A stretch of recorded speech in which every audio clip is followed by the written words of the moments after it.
guys, I'm Priyanka from Gilbert and today I'm gonna tell you about Panasonic newly launched camera in the Indian market. Yes guys, the company has launched its new product that is Lumix GH5S. We also get a chance to speak its product head, Gaurav, regarding the company's newly launched products and its future plans. So stay tuned.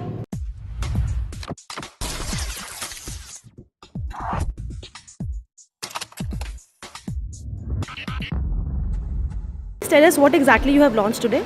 So we've launched the GH5S today, which is the low light sensitivity camera, which is very different to the GH5. GH5 was more towards photo and video, but this camera is purely for video. And when we say video, this is for professional video, for the low sensitivity part, then the cinema 4K that is also added here as in comparison to the GH5. We also have the variable frame rate expanded to 240 FPS here. Now that's a pretty decent feature when it comes, pretty cool feature for any professional. And these features are available in the top of the line, filmmaking camera. So we launched the GH5S today, and the GH5 will continue as a still and video camera. GH5S is as a video camera. And when it's going to be available in the market? It should be available by Monday. We're trying to start the billing by tomorrow. And what about the pricing? The body price would be costing at about 844,990, supported by almost 31 lenses in the range, which a customer has an option to buy. And what about the lenses? How many lenses you are offering? This comes with just a body. Okay. But if a customer wants to buy, there are a lot of optional lenses that we're giving, almost about 31 in the range. 31 lenses you are offering, right? 31 in the range. In the range. And what about that pricing? So that pricing starts from about 12,000 rupees, goes up till 2 lakh rupees. Those lenses are there, depending on the customer need and what kind of a photography or videography that he is doing, and he will buy them. And how you're going to place this product in the market? So these products will be available at all the photo channels. All the? Photo channels. Okay. And we also have the 4K zones, where shop, where we have the display with all the cameras. And this will also be available at our 4K school in Delhi, at Connaught Place. So all across India at the photo channel and the 4K school it will be. How many photo channels you have right now? Close to about 300 partners we have. And in Delhi only? No, pan-India. Pan-India. And what about the expansion plan regarding the photo channels? So we want to retain these 300 and make them as a concept selling photo channel. We want to have an shop-in-shop kind of a demonstration at the photo channels and retain these existing photo channels and then extract maximum from here. And what else we can expect from Panasonic in 2018? Well, there's a lot to come here. The G7 and the G85 models in the mirrorless segments, ranging from 50,000 until 70,000, will be available in India beginning April, and then there'll be further good news coming up. Any special offers you are providing with this? Any offer? Any like with any? The GH5S, since it's a new model, there are no offers. But what we have done is very strategically we have placed it at a very aggressive price, and we want the users to buy the body, and if required they will also buy the lens. Who are your target audience for the same? So GH5 is largely for professional video making. People like cinema people are buying, are very interested in this camera. The professional wedding market. They've asked for the same, like inquiries and all. You're getting some confirmation and all. Absolutely, we've got a lot of pre-bookings already there. Okay. And yes, we are doing a lot of workshops to communicate the product, and that's where we're getting good mileage. Thank you so much, Gaurav. I'm Hitesh. I'm the national product trainer for this category of products, that is Lumix. The GH5S, what we are bringing in is one is the dual native ISO, which is pushing our limits in terms of the performance in low light. And another thing that is breaking apart is the 240 FPS. Right? So variable frame rate, which can take it to 240 FPS, and you can get the slow motion. So you record in 240 frames per second and you can play back up to 24 frames per second, making the action 10 times slower than what actually it is. To do so, what you will have to do is you turn your camera first into the specifically into the movie mode. So once I am into the movie mode, what I have to figure out is that my recording should be in full HD, and right now I'm on 25p 100 megabits, and it is showing that VFR is available.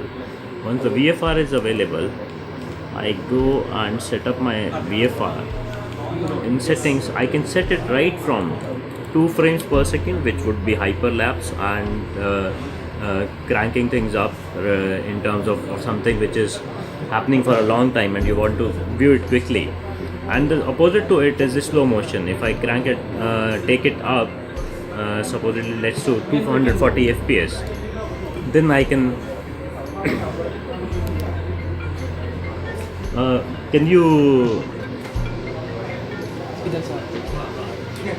yeah, so I'm now going to record. So action, so do some fast action, man.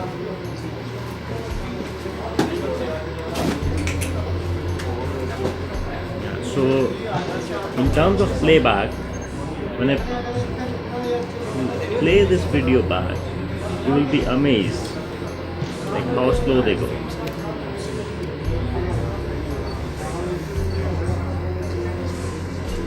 So at 25 frames per second is approximately 10 times slower than the actual action.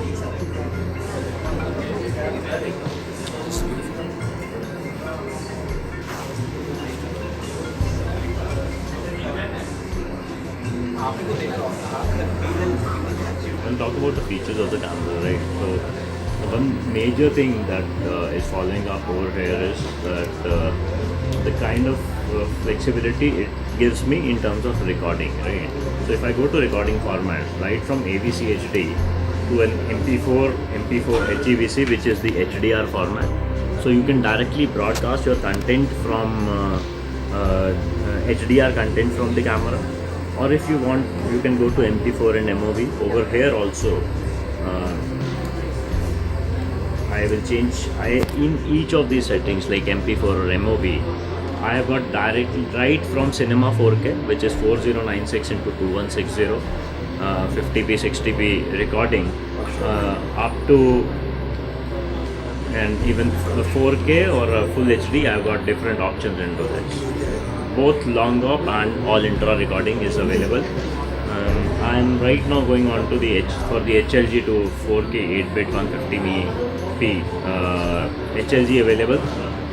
Is always, it is going to be written over HLG available in this. So in 10-bit I've got the HLG available, and in HLG, once I start recording, what I have to do is I have to change my photo style right now from custom to Cine like D, Cine like V, like 709. 709 is this actual standard, the old standard, so SDR TV. Now this is the HLG, hybrid log gamma, so I can get more details out of it, so I can do the HDR recording over here. If I have got a HDR monitor, I would be able to see more dynamic range in my footage. We have got installed to an HDR zone outside also, where you can actually see that one television I put on to the normal and other I have put on the HDR. So you'll be able to see the difference between the two footages and how the color is being cranked up in the HDR footage. I can record it over here. If I have got a specific panel like a Ninja Atomos or a Shogun, then I can put that monitor, and that would be an HDR monitor which would be installed into it. Else I can, what else I can do is I can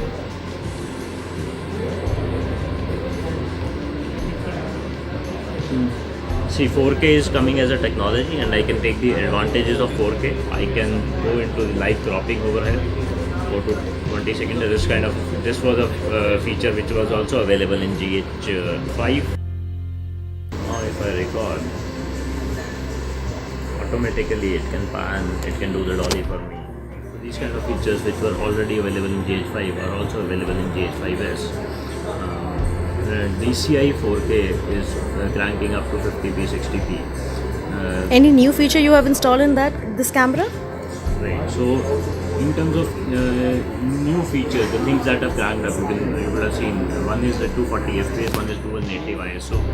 The ISO capability is rising up. So if I go over here in the setting, in the exposure, you see there are this is the dual native ISO setting.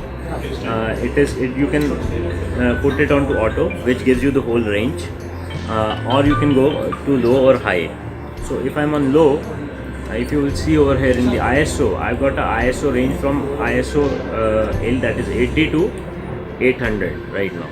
But if I go on to high and change it to high, my ISO range will start from 800 onwards to up to 2,48,000, where in this light I can basically, it is all gone low now.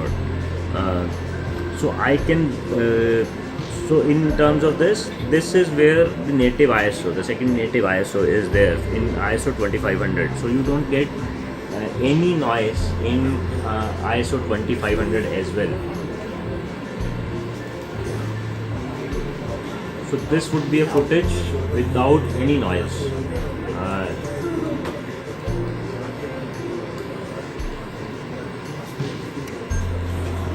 So that is why from ISO 2500, if it is native, if I am going up from that to ISO 5000 or probably going to ISO 10000, then 12800, 25600, till those till 51200 we have provided, and we say that the noise performance is that you can actually check the video out and take it to a professional editing level. But in some times you have a concern, probably you are shooting in low light, wildlife, right, where light is just moonlight is there, very low light is there. In those conditions you can also crank up the ISO up to the 2,4800, which is the extendable. Otherwise ISO limit is up to 51,200. So this is a major breakthrough in terms of going from GH5 to GH5S, and this has been possible because of the dual native ISO, which is having the two analog to digital converters behind each and every pixel. Thank you.